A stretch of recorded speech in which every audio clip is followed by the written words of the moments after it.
con quel viso stanco e la vestaglia un po' macchiata, con tu hai decisi no e con quell'aria sempre indignata, la femminilità lasciata là sotto il lenzuolo mi fa venire la voglia di restarvene da solo.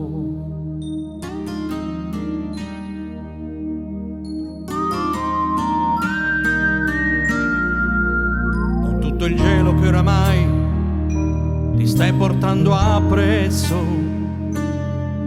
con il veleno che mi hai sempre gettato addosso, la voglia che avevo di ricominciare nemmeno è nata, che è già morta nel mio cuore.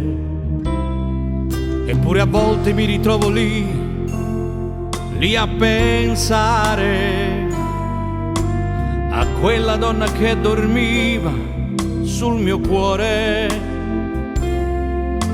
ed il suo viso non riesco a ricordare, ma non scordo quello che mi ha saputo dare. E contraddirmi per te è un piacere, è diventato ormai una forma di dovere.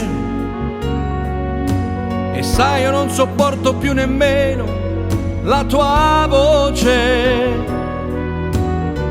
avrei bisogno solamente di un po' di pace.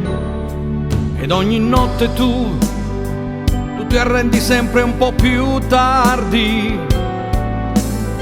il desiderio che hai di me fa parte dei ricordi, ed io vorrei parlare e dirti tante cose, ma non trovo le parole, forse son finite. E sopportarci, andare avanti, a cosa serve quando tutto è insopportabile?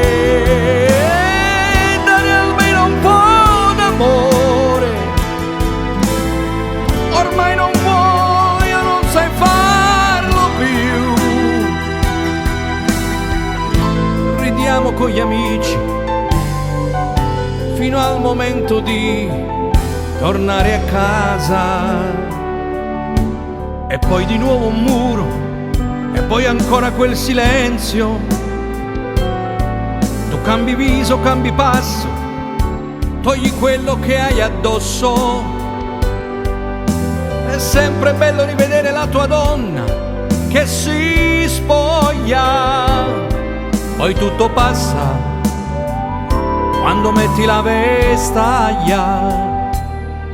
Ma quella donna che veniva con me sotto le stelle è qualcosa che mi è rimasta sulla pelle. Ed anche adesso che tu sei così cambiata, io quella ragazzina non l'ho più dimenticata.